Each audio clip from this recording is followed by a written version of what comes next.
Boy, we've come a long way. You know, in the old days, there were no lights, no heat, no creature comforts. Just creatures. Everyone comfy? No, sir. Not at all. Nowadays, you just plug everything into your car. You got lights, heat. We are out of pesto. I'll make a run. Hey, everybody comfy? No. Okie doke. 우리 시대 가장 진화한 전기차, 양방향 충전에 완전히 새로운 현대 아이오닉 5.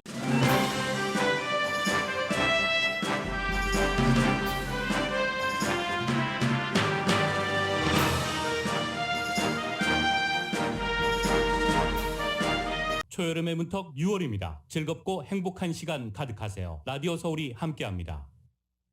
강혜신의 오늘의 미국.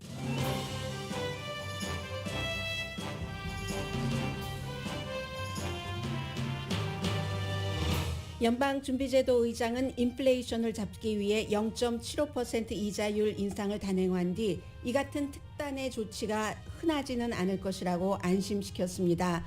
그러나 세계적인 인플레이션 요인이 단 한 번의 특단의 조치와 이어지는 무난한 이자율 인상으로 잡힐지는 알 수 없습니다. 모든 미국인이 이자율 인상에 영향을 받게 됩니다. 연준 의장은 집을 사려는 사람은 시기 조절이 필요할 수 있다고 조언했고, 크레딧 카드나 자동차 융자 이자율 등은 여러 조건에 따라 차이가 있으며 저축이 누구에게나 최선인 것도 아닙니다. 주식시장은 차라리 경기 침체가 와서 더 이상의 이자율이 없기를 바란다고 악시오스가 보도했습니다. 가솔린을 싸게 파는 구글 앱이 인기입니다. 거의 모든 품목의 물가가 올라갔지만 목재값 등 내려가는 품목도 있습니다. 의사당 폭동 청문회 세 번째 날인 오늘은 트럼프 전 대통령이 바이든 인준을 막기 위해 펜스 부통령을 어떻게 당시에 압박했고, 그로 인해 펜스 전 부통령이 어떤 위험에 처했는지에 대한 증언이 나오게 됩니다. 클래런스 토마스 연방 대법관 부인 지나 토마스도 중심 인물입니다. 바이든 대통령은 성전환 어린이 차별 금지 등 관련 이슈에 대한 행정명령에 서명했습니다. 그동안 우크라이나인의 비난을 받아온 프랑스와 독일 총리 그리고 이태리 총리가 함께 기차를 타고 우크라이나를 방문해 우크라이나 지원을 약속했습니다.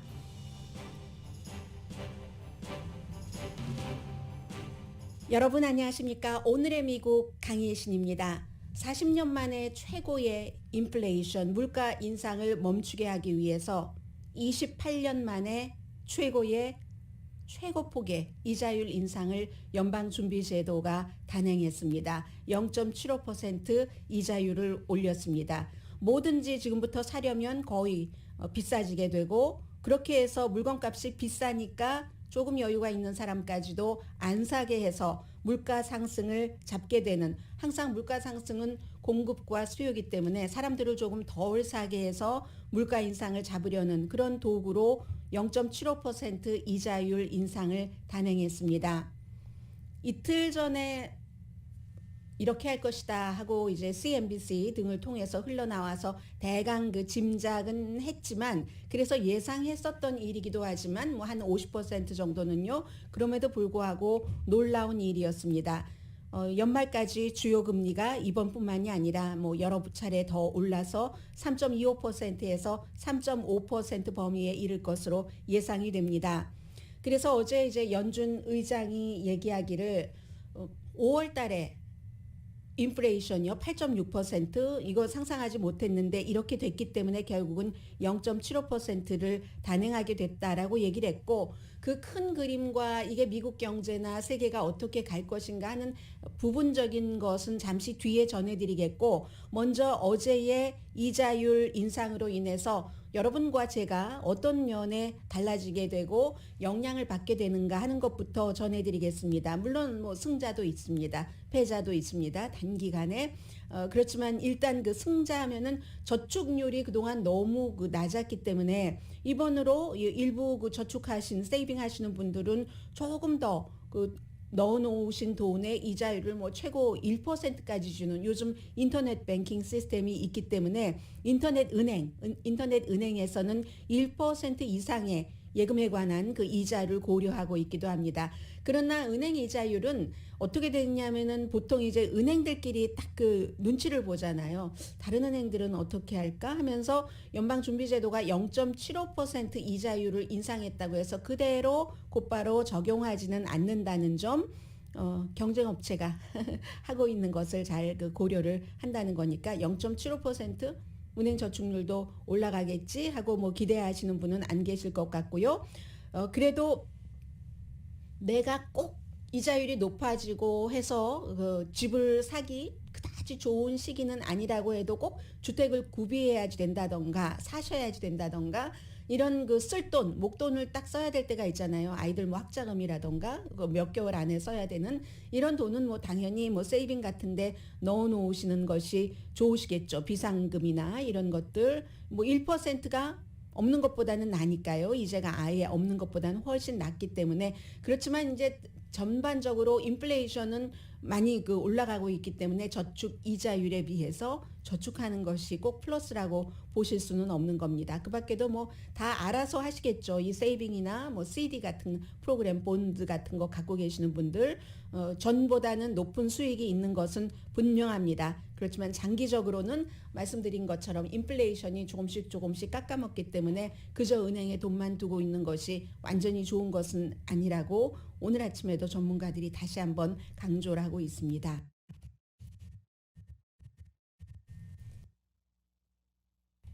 그러면 단기적으로 좀 손해보는 사람들은 누구냐? 우리 모두죠. 뭐. 주택융자에 대해서는 30년 고정모기지 이자율이 뭐 현재 뭐 6% 훨씬 넘어섰는데 지난해 이맘때는 3.1% 정도였습니다. 그래서 그러니까 이제 연준 의장이 앞으로 그 주택을 구입하실 분들은 조금 꼭 지금 사시지 않아도 되는 분들은 시기를 고려하십시오라고 얘기했고 제가 그 말씀을 안 드렸네요. 연준 의장이 어제 강조했었던 것이 오늘은 지금 주식시장 상당히 내려가고 있거든요. 그런데 어제는 이같이 0.75%를 인상한다라고 얘기를 했는데도 주식시장 괜찮았었습니다. 그 발표한 직후에. 왜냐하면 슈가 콜팅이라고 얘기를 하죠. 달콤한 말들을 좀 해줬기 때문에 그렇습니다. 연준 의장이 이렇게 극단적인 조치를 취하는 것이 일상이 되지는 않을 것이다. 이러한 인상이 자주 있지는 않을 것이다. 커먼한 것은 아니다라고 얘기를 분명히 했었습니다. If anyone says they know for sure, they're either lying. 네, 이 얘기는 이제 다른 그 경제 기관에 있는 사람의 얘기고요. Clearly, today's 75 basis point increase is an unusually large one, and I do not expect moves of this size to be common. Our overarching focus is using our tools to bring inflation back down to our 2% goal and to keep longer-term inflation expectations well. 결국은 뭐 항상 강조하고 있는 연방준비제도는 어떻게든 이 이자율 인상이라는 도구를 써서라도 인플레이션을 2% 정도로 장기적으로 하는 것 이것이 그 목표인 것이지 0.75%라는 28년 만에 처음 있는 큰 폭의 이자율 인상이 이게 늘 있는 것은 아닐 것이다라는 것을 강조를 했고요. 우리 모두 이제 주택 융자를 받으셔야지 되는 분뿐만이 아니라 신용카드는 최근에 16.7% 정도였거든요. 그런데 신용카드, 크레딧카드의 경우는 이처럼 단기 이자율 발표가 나오면 그 다음번이나 아니면 늦어도 그 다음번 사이클 여러분들께서 스테이트먼트를 받아보시는 그때는 이제 늦게 내시면 뭐 빨리 그러니까 쓰시고는 한 달 안에 싹 갚으셔야죠. 아니면은 큰 돈을 쓰고 한 달이 넘고 하면은 그만큼 이자율이 곧 늘어난다는 것 말씀드리고요. 자동차 대출은 크레딧카드와는 조금 다릅니다. 자동차는 연방기금 그 영량 5년 만기 그 채권 그런 것을 추적하는 경향이 있고 게다 대고 크레딧 많이 보잖아요. 더군다나 자동차 사실 때는 전체적인 크레딧도 있지만 이 사람이 자동차를 그동안 뭐 리스를 했거나 샀을 때 어떻게 페이먼을 했는가 그 오로 페이먼 기록을 더 많이 보기 때문에 그리고 뭐 차의 종류라든가 크기라든가 또 대출 기간, 페이먼트 이런 것에 따라서 이자율이 다 다르게 적용이 되기 때문에 그러나 어쨌든 오르는 것만은 분명하고요. 이미 평균 자동차에 대해서 한 달 그 페이먼을 하는 것이 뭐 자동차 종류 이런 것에 따라 다 다르겠지만 평균 $656, 중고차의 경우도 $546로 사상 최고치인데 이거보다 이제 조금 더 높아지는 거죠. 5월 달에 한 이자율이 5.1%, 지난해에 4.5%에서 1%포인트 올라가서 2003년 이후에 자동차를 뭐 사거나 리스할 때 이자율이 가장 높은 편이었는데, 그런데 이번에는 자동차 회사들도 뭐 은행과 마찬가지로 여러 가지를 이렇게 고려할 때 이거 너무 이자율이 높으면은 사람들이 자동차를 새로 사지 않겠네 하는 그런 걱정들을 하기 때문에 이것은 그 크레딧 카드와는 달리 좀 조절할 수 있는 여지가 있습니다. 학자금 대출이야 뭐 여러분들께서 대출 받은 여러 가지 그 상환 조건에 따라서 대출 유형에 따라서 다르고요. 그리고 뭐 사업을 운영하시는 분들은 너무 잘 알고 계시겠죠. 뭐 나름대로 전부 내가 지금 뭐 융자를 받아야 할 타임인가 아닌가, 얼마를 받아야지 되는가, 그런 것들. 이게 이제 우리가 영향을 받는 부분이고, 그럼 7월에는 어떻게 되는가? 좀 전에 연방준비제도 의장의 말을 들어보셨습니다. 0.75%와 같은 이렇게 큰 폭의 것을 자주 쓰지는 않겠다. 그런데 말은 그렇게 했는데 그걸 슈가 코팅이라고, 사탕 발림이라고 보는 사람들이 많이 있거든요. 또 7월 달에도 9월 달에도 뭐 여러 가지 상황에 따라서 더 큰 폭으로 이자율을 인상할 수도 있고, 7월 9월에도 아니면 뭐 0.5% 할 수도 있고, 그걸 누가 알겠습니까?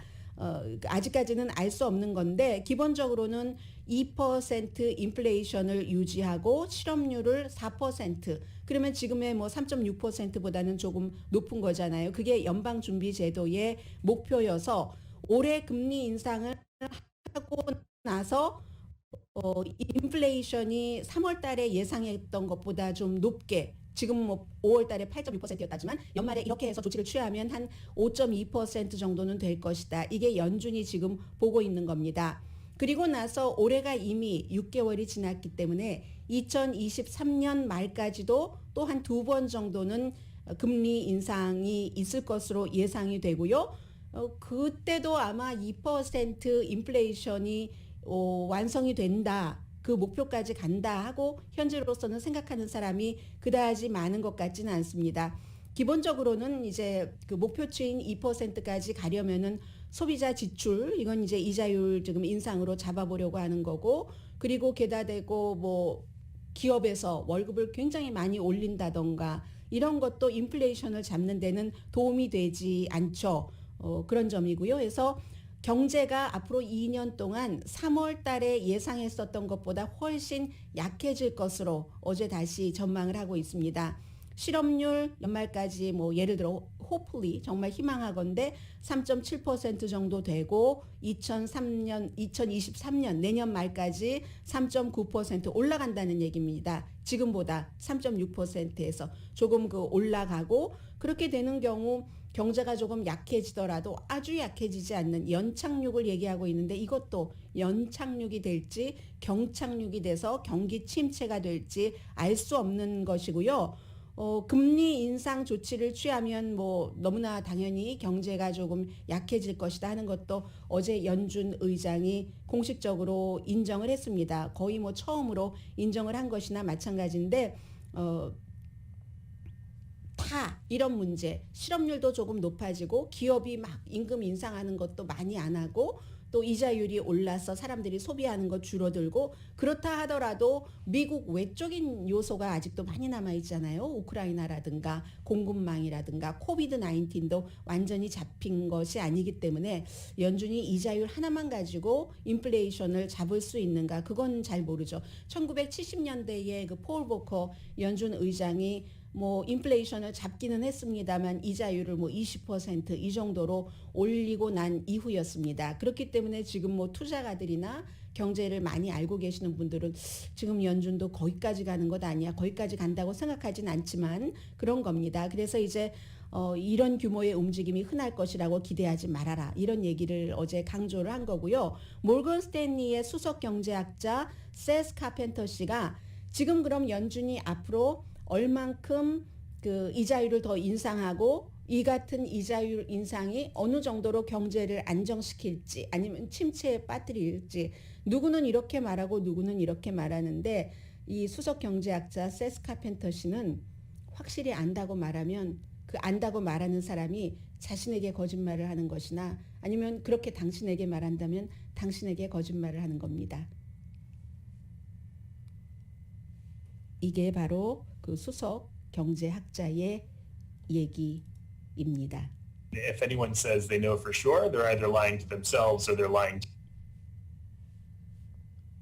결국은 모른다는 얘기입니다. 아무도 지금 말하는 것이 말은 할 수 있고 의견을 제시할 수 있지만 뭐 여러 가지 국내외의 상황을 아무도 장담을 할 수 없기 때문에 이제 그리고 미국뿐만이 아니라 일본이나 유럽을 미국의 경제와 비교를 할 때 한국도 미국의 이자율 올리면은 이게 우리나라에 어떻게 좋은가 우리는 어떻게 해야지 되는가 대처를 하고 뭐 다른 나라들도 마찬가지인데 유럽연합도 이제 7월이죠. 7월에 이자율을 올리고 미국이 한 것처럼 이 경기부양책 쓰는 것을 거둬들이고 그에 비해서 일본은 굉장히 특별하죠. 엔화가 그렇게 약화되고 있는데도 불구하고 엔화를 약화시킴으로 인해서 계속 그 인플레이션을 유지를 할 수 있었던 일본은 지금 그 정책을 발표하고 있지 그 정책을 유지를 하고 있습니다. 2013년부터 계속 그 해왔었던 그 인플레이션 목표를 달성하기 위해서 그러니까 점점 엔화에 대한 불안감은 커지고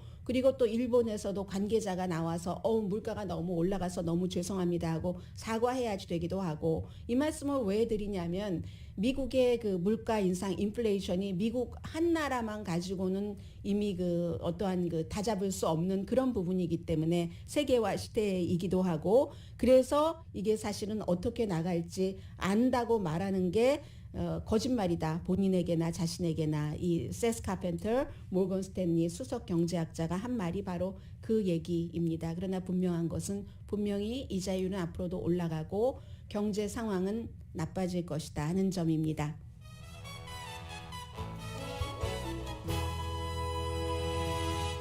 오늘의 미국은 사람을 아름답게 세상을 아름답게 피부과학 셀리온 전문가가 추천하는 이민법 가정법 전문 제인정 종합법률사무소 코지다운 갤럭시 이불은 잠이 솔솔 오게 하는 기능성 거위털 이불 전문회사 코지다운 친절하고 자세한 상담으로 절개를 최소화하는 복강경 수술 전문 장지아 외과 매일 아침 재래식으로 직접 만드는 검정콩 생순두부 수라원 순두부 처진 얼굴 이중턱 목주름을 동시에 해결하는 리프팅의 명가 미러클 레이저 클리닉 차원이 다른 샴푸형 흰머리 염색약 수화연을 핫세일 중인 한국 홈쇼핑 공동후원입니다. 잠시 뒤에는 현실적인 이슈 그리고 조금 이상적인 이슈 함께 전해드립니다.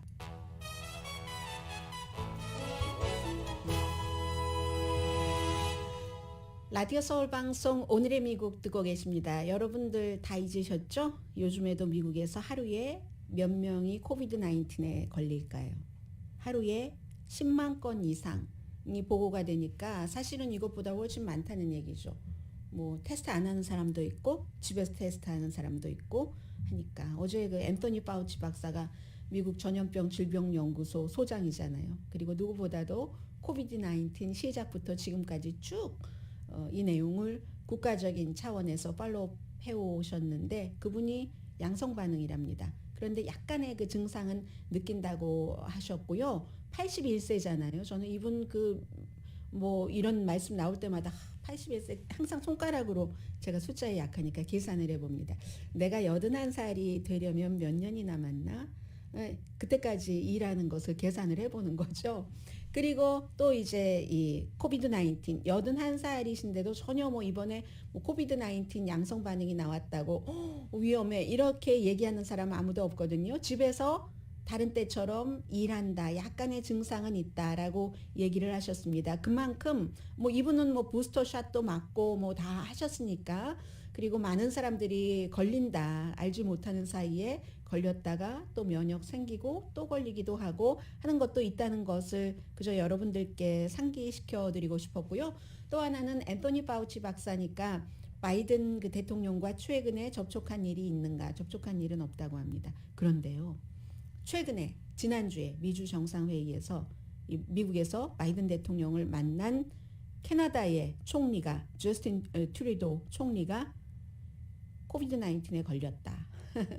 이렇게 발표를 했습니다. 그런데 지금은 저도 이제 누군가가 코비드 19에 걸렸습니다라고 말씀드릴 때 웃을 수 있는 여유까지는 생긴 거니까 항상 뭐 여러분들 잘 드시고 또 뭐 여름 봄 지나가고 하는데 건강 주의하시면 괜찮을 것 같고요. 뿐만 아니라 하비에라 베세라 보건복지부 장관도 감염 지난번에 됐었는데 3주일 만에 다시 뭐 양성 반응을 보였다고 며칠 전에 발표를 했었잖아요. 그리고 네브라스카의 주지사인 피트 리켓 또 아내가 코비드 19에 대해서 양성 반응 보였고 가벼운 증상이다. 모든 사람들 많은 우리가 이름 되면은 이름까지는 몰라도 그 사람의 어떤 일을 하고 있구나 하고 잘 알려진 그런 사람들이 요즘에 코비드 19 많이 걸려서요.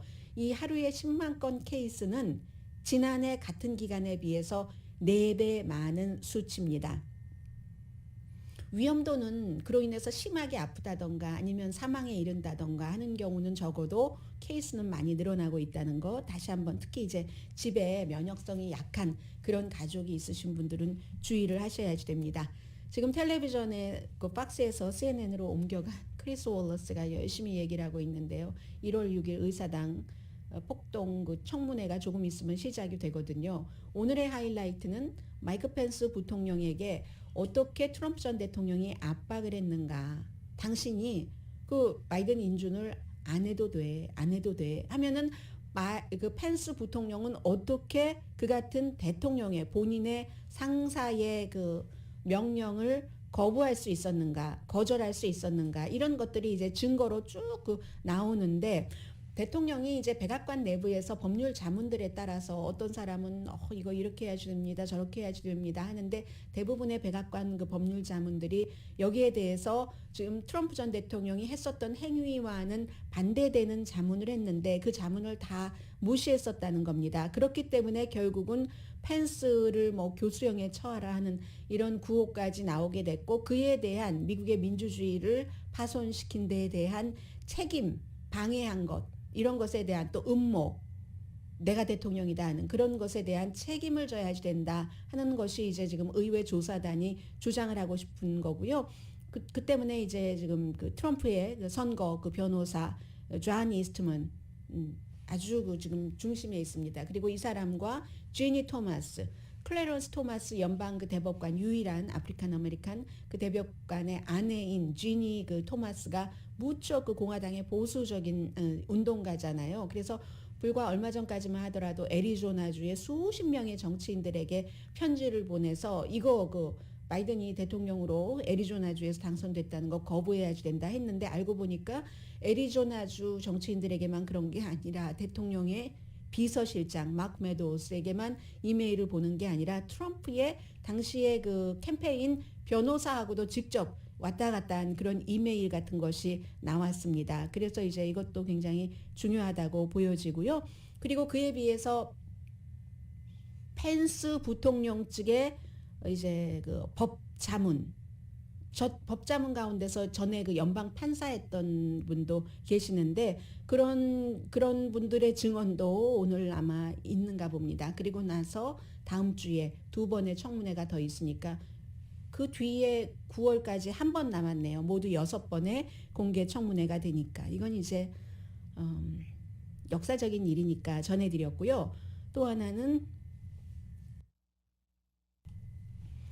바이든 대통령이 그 요즘에 너무 큰 일들이 많으니까 다른 일들이 많이 가려지고 있는데 민주당의 대통령으로서 민주당의 어떤 그 가치라고 할까요? 그런 것에 대해서 어제 한 일이 하나가 있는데 민주당의 가치라는 게 무슨 성전환 자를 보호하자 이런 그 큰 그림이 있는 게 아니라 누구라도 소수 그러니까 그 소수에는 장애인, 여자, 소수 인종 그리고 성소수자가 다 포함이 되는 거죠. 그래서 성전환을 한 어린이들을 각 주정부에서 차별하는 법안이 뭐 법안과 법이 지금 수백 개가 나와서 시행이 또 많이 되고 있다. 이런 얘기까지 하면서 그런 것을 막는 행정명령에 서명을 했습니다. 물론 대통령의 행정명령은 항상 그 대통령 당시에 해당되는 거고 이제 정권이 바뀌면 또다시 다음 대통령이 완전히 깡그리 무시하고 반대 방향으로 갈 수도 있습니다. 우리가 트럼프 시대부터 바이든 시대에 오는 때까지 아니요. 오바마 때의 것을 트럼프가 뒤엎었고 트럼프의 것을 바이든이 뒤엎어서 상당 부분은 오바마 시대로 사회적인 여러 가지 이슈가 돌아가려고 하는 그런 것도 있는데 이 바이든 대통령의 행정명령도 다음에 공화당 대통령이 나오고 바이든 대통령이 할 걸 뒤집어 버리겠다 하면 다 대통령이 행정명령으로 뒤집을 수가 있습니다. 그래서 의회에서 법으로 만들지 않는 한 그런데 그럼에도 불구하고 대통령이 행정명령을 쓸 때는 이것이라도 해야지 되겠다. 지금 너무 극박하니까 하는 점에서 쓰는 거고요. 성차별 어린이를 차별하는 것을 금지하는 것 플러스 또 하나가 동등하게 논란의 여지가 굉장히 많이 있는 전환 치료라는 것 있잖아요. 뭐 성전환을 하는 어린이라든가 아니면 나는 뭐 나의 그 생물학적 성이 아니라 이런 성이에요. 이러면 또 막 호르몬을 뭐 예를 들어 주입시킨다던가 가장 극단적인 방법으로 그러한 것에 연방 기금 같은 것들을 또 쓰도록 이리저리 연방 정부에서 주정부로 기금을 주면 주정부에서 그 기금을 그렇게도 쓰고 있는데 그것을 완전히 하지 못하도록 전환 치료라는 것 성은 태어난 것에 대해서만 해야지 된다는 그런 목적을 가지고 이제 보수적인 주에서 하는데 연방정부 기금 쓰는 것을 완전히 금지하는 어제 행정명령에 서명을 했습니다. 뭐 한 6억 5천만 달러 정도가 그런 것으로 쓰인다고 하고 있거든요. 그래서 대통령이 성전환을 한 청소년의 부모는 텍사스주에서 괴롭힘을 당하고 있고 부모뿐만이 아니라 그 성전환을 한 학생들도 그런 얘기했습니다. 그리고 이달이 자부심의 달이랍니다. 프라이드 그 먼트래요. 지난달에는 우리가 에이시안 패시픽 아일랜드스 문화유산의 달이었는데 이 달이 그런 달이기 때문에 그 달에 맞춰서 대통령이 행정명령을 하는 것이고 그리고 뭐 스포츠 참여에 대해서도 논란들이 많잖아요. 그런 것들. 이 바이든 대통령이 누구도 자신이 누구인지 또 내가 어떤 사람을 좋아하는지 여기에 대해서 차별을 받아서는 안 된다 이런 말을 했고요. 이것도 이제 법무부가 성전환을 한 아동에 대해서 주정부에서 학교에서 굉장히 차별을 한다 하는 것을 불만이라든가 그런 것을 이제 접수를 받았고 조사를 했고 주에서 위헌적으로 그런 그 집행을 하고 있다 하는 것을 결론을 내린 뒤에 대통령이 이 같은 행정명령을 내린 겁니다. 그렇지만 말씀드린 것처럼 공공장소에서 이런 모든 것들을 다 좀 이렇게 그 유니버설한 통일적인 것을 하려면은 대통령의 행정명령으로는 전혀 되지 않은 거고요. 이 평등한 법에 대한 연방 의회의 승인이 필요한 거죠. 지난 주말에 뭐 뉴스에서 미처 말씀드리지도 못했는데 아이다호 경찰이 체포를 했잖아요. 이 프라이드 먼스에서 프라이드 그 행사 이벤트 퍼레이드를 하는데 백인 우월주의 단체가 막 그냥 폭동을 일으키려고 했고 해서 결국은 그 백인 우월주의 단체에 31명을 체포했죠. 거기에 대한 이제 그 이후에 나온 조치이기도 하고 뭐 이 조치가 그 일이 있고 준비됐다고 생각되지는 않습니다. 미리 준비됐고 이제 이런 시기에 맞춰서 한 것이고요. 잠시 뒤에는 역시 지금 미국의 경제, 인플레이션, 이자율, 그에 따른 뭐 주식시장 이런 것들을 조금 전해드려야지 되겠는데 주식시장과 나와 아무런 관계도 없어라고 얘기하시는 분들도 많으신데 그런 분들도 가끔 깜빡 잊고 계시는 게 있습니다. 여러분들의 은퇴연금 다 해당되는 거잖아요. 잠시 뒤에 전해드립니다.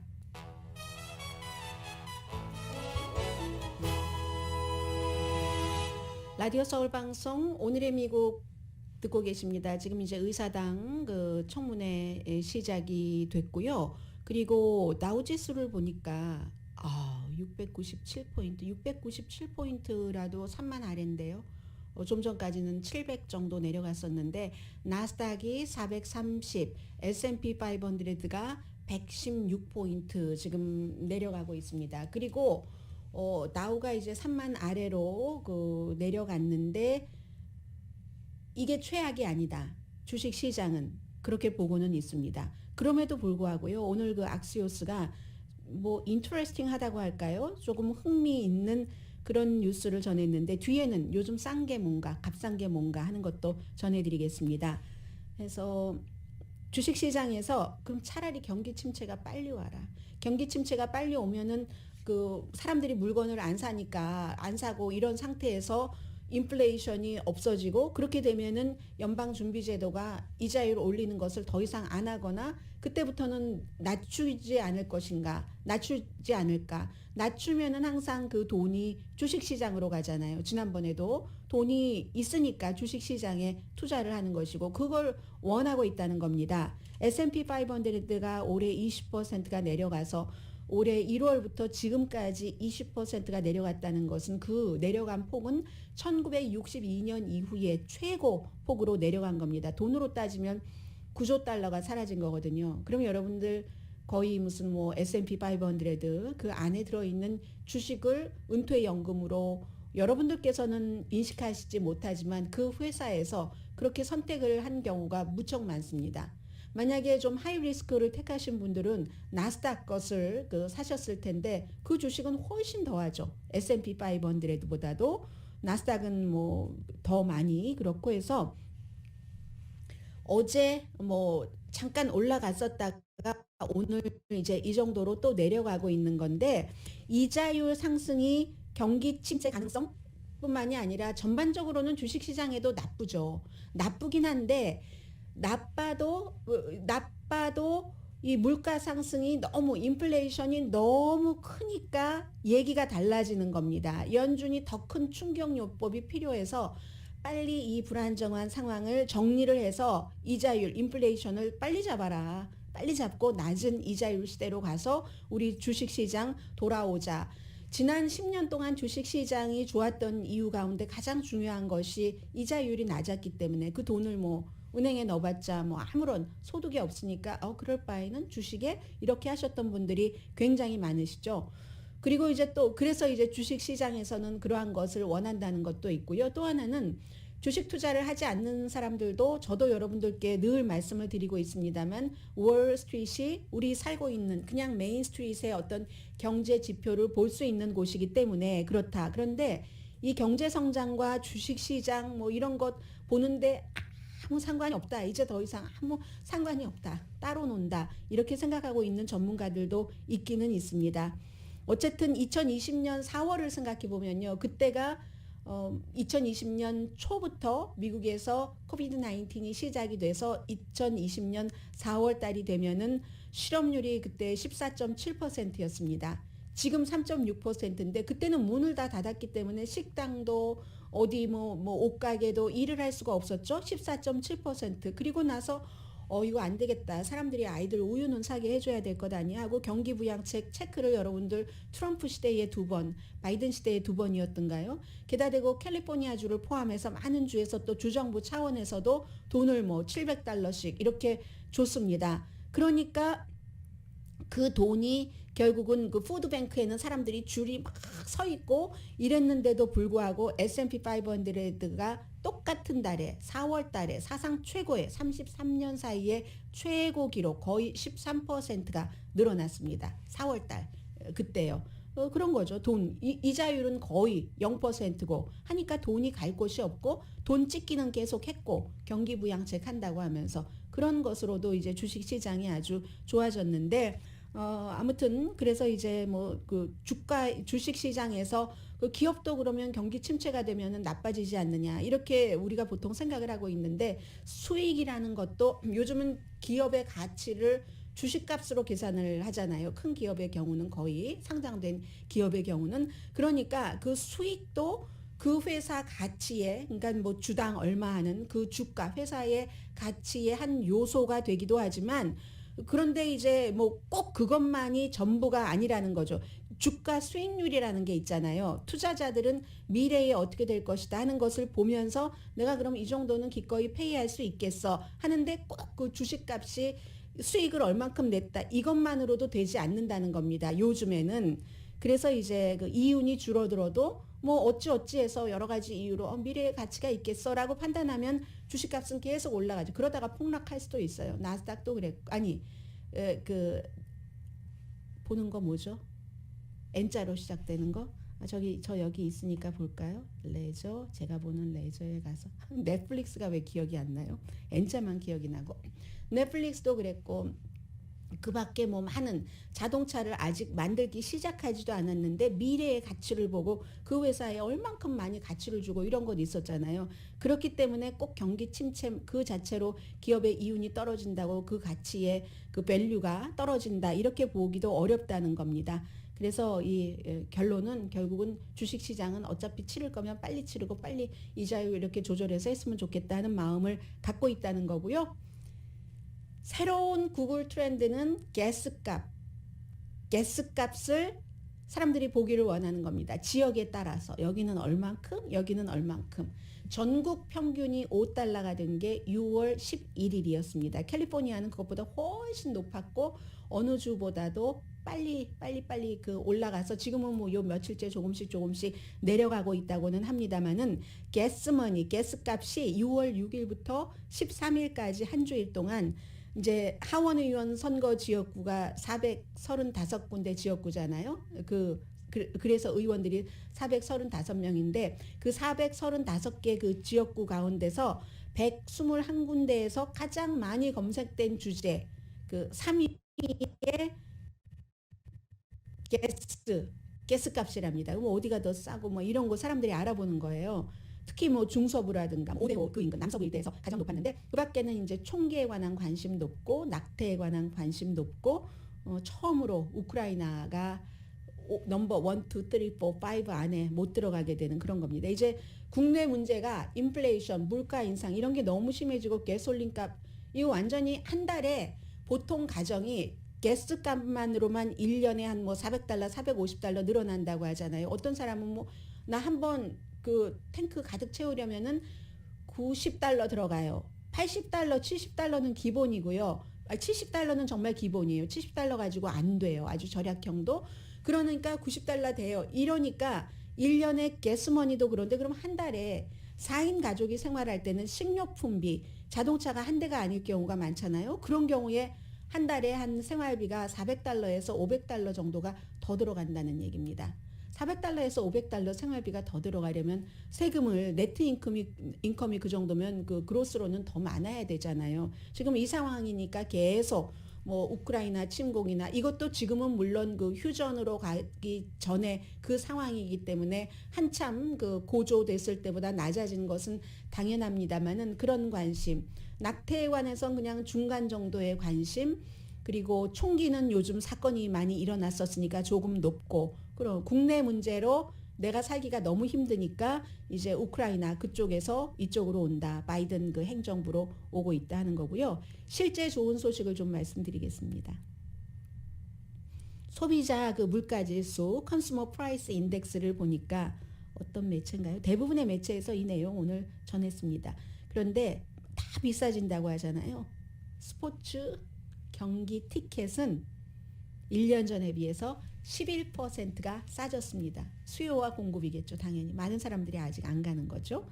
스마트폰 테크놀로지에 관한 거. 어머 스마트폰 저 아이폰 7 쓰는데요. 정말 오래전에 거 쓰고 있죠. 20% 지금 싸답니다. TV는 10%, 계산기도 13%. 그리고 계산기라는 게 큰 그거 말하는 거고요. 책 값은 똑같대요. 책값 여름 되고 가을 되니까 책 하나 살까요?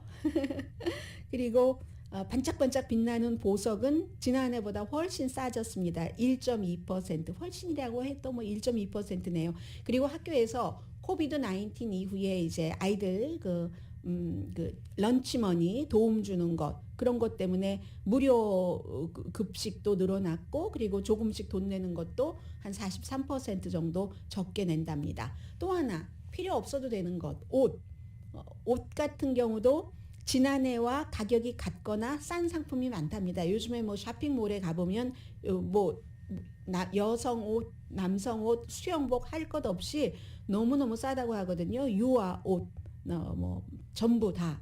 사람들이 너무 물가가 오르니까 필수품에 집착하다 보니까 그렇게 되는 건데 근데 그 사이에 이 분야의 공급망은 조금 회복이 됐답니다.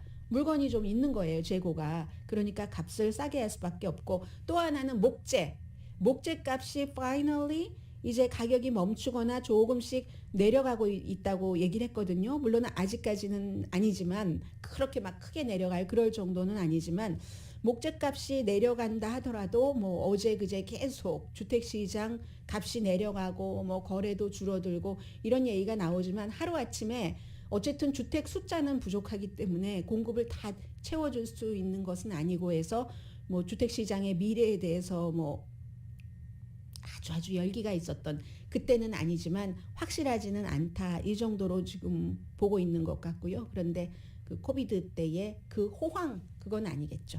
자, 잠시 뒤에 어떤 뉴스 전해드릴까요?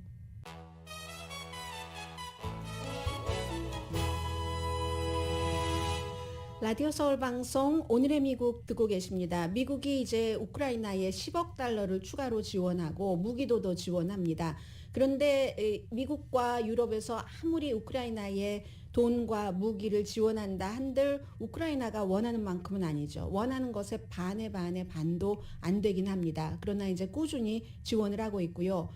엘라바마든가요? 어디? 엘라바마네요. 39살, 27살 두 사람의 군 출신의 미국인이 우크라이나에서 우크라이나를 돕겠다고 갔다가 행방불명됐답니다. 며칠째 지금 연락이 되지 않는데 어쩌면 그 러시아 군에 체포가 됐는가 구금됐는가 하는 생각들을 하고 있기 때문에 뭐 미국은 지금 백악관에서부터 국민 한 사람의 생명이라도 어느 나라든지 전부 행방불명됐다 하면은 얼마나 열심히 찾고 있겠습니까?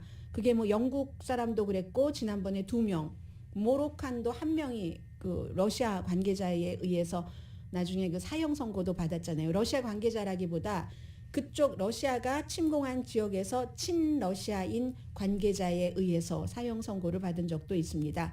그리고 아마 어제 오늘 그 뉴스 사진 가운데서 가장 인상적인 사진은 젤렌스키 대통령과 이태리, 프랑스, 독일, 거기에 이제 루마니아 총리도 있습니다. 그런데 루마니아 총리는 다른 곳에서 갔으니까 이렇게 갔고, 그리고 이제 그 드라기 이태리 총리하고 임마누엘 마크롱하고 그 올라프 숄츠 독일 대통령은 한 열차 하나를 타고 갔어요. 우크라이나를 방문해서 젤렌스키를 만나기 위해서 대통령을. 그런데 그게 비행기가 민간 비행기가 지금 그쪽에 전쟁 중이기 때문에 뜰 수가 없으니까 마리오 드라기하고 올라프 숄츠하고 임마누엘 마크롱 대통령이 완전히 세 사람의 유럽의 지도자잖아요. 영국 총리는 이미 오래전에 방문을 했으니까 기차 안에서 이렇게 이제 다른 나라를 돕겠다고 가는 저는 그 사진이 가장 인상적이었고요. 당연히 이제 젤렌스키 대통령과 프랑스 대통령, 독일 총리, 그리고 이태리 총리, 루마니아 뭐 이렇게 찍은 사진도 있지만 나머지 젤렌스키 대통령이 아니고 이 나머지 네 사람이 이 대통령의 비서실장 그리고 우크라이나 군에 의해서 저쪽에 가서 어떤 요지 또 러시아가 얼마나 참혹하게 무엇인가를 했는가 하는 것을 보여주는 그런 그 사진 같은 것들이 상당히 그 인상적이었고요. 다음 주에 유럽 연합이 또 이 사람들이 방문을 했으니까 여러 가지 그 지원을 한다고 발표를 할 예정입니다. 오늘의 미국은 피부과학 셀리온, 제인정 종합법률사무소, 거위털이불 전문회사 코지다운, 복강경 수술 전문 장지아 외과, 검정콩 생순두부 수라원 순두부, 리프팅의 명가 미러클 레이저 클리닉, 소화연을 세일 중인 한국 홈쇼핑 공동펀이었습니다. 10시에 좋은 아침 좋은 하루 방문한대요. 좋은 하루 방송됩니다. 왜냐하면 프랑스의 임마누엘 대통령이나 올라프 숄츠 독일 총리는 뭔가 우크라이나에 좀 미진하게 했잖아요. 그러니까 이번에 가서 좀 뭐 우리들도 열심히 지원하고 있다는 것을 보여줬습니다. 강혜신이었습니다.